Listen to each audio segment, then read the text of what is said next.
साधु की बेटी। बहुत समय पहले की बात है। एक साधु अपनी पत्नी के साथ नदी के तट पर रहता था। उन दोनों की कोई संतान नहीं थी। उनकी बड़ी इच्छा थी कि कम से कम एक संतान उनके पास जरूर हो। एक दिन साधु जब तपस्या में लीन था, तभी एक चील ने अपने पंजे में फंसी एक चूहिया उसके ऊपर गिरा दी। साधु ने उस चूहिया को घर ले जाने का निश्चय किया, लेकिन उससे पहले उसने उसे एक लड़की में बदल लिया। उस लड़की को देखकर साधु की पत्नी ने पूछा, कौन है ये, इसे कहाँ से लाए हो? साधु ने अपनी पत्नी को पूरी बात बताई। उसकी पत्नी बहुत प्रसन्न हुई और बोली, तुमने उसे जीवन दिया है, इसलिए तुम उसके पिता हुए।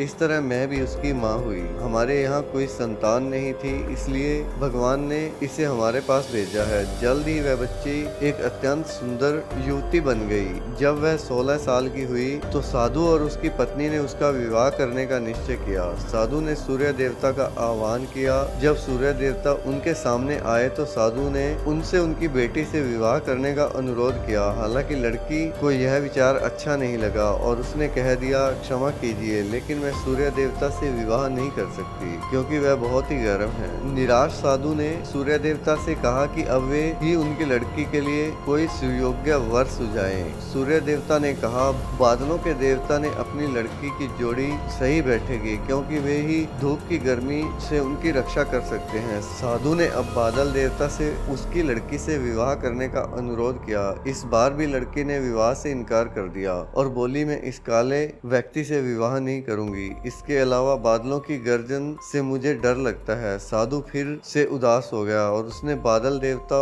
से अनुरोध किया कि वे ही कोई सुयोग्य वर सुझाएं। बादल देवता ने कहा, पवन देवता के साथ इनकी जोड़ी अच्छी रहेगी, क्योंकि वे आसानी से मुझे उड़ा सकते हैं। साधु ने अब पवन देवता से विवाह का अनुरोध किया। इस बार भी लड़की ने विवाह से इनकार कर दिया और बोली, मैं ऐसे अस्थिर व्यक्ति के साथ विवाह नहीं कर सकती जो हर समय यहाँ वहाँ उड़ता रहता हो। साधु काफी परेशान हो गया। साधु ने पवन देवता से ही कोई सुयोग्य वर सुझाने को कहा। पवन देव ने जवाब दिया, पर्वतों के राजा बहुत मजबूत हैं और स्थिर हैं। वह बहती हुई हवा को भी आसानी से रोक सकते हैं। उनसे आपकी लड़की की जोड़ी सही बैठेगी। साधु अब पर्वतराज के पास गया और उससे उसकी लड़की से विवाह करने का अनुरोध किया।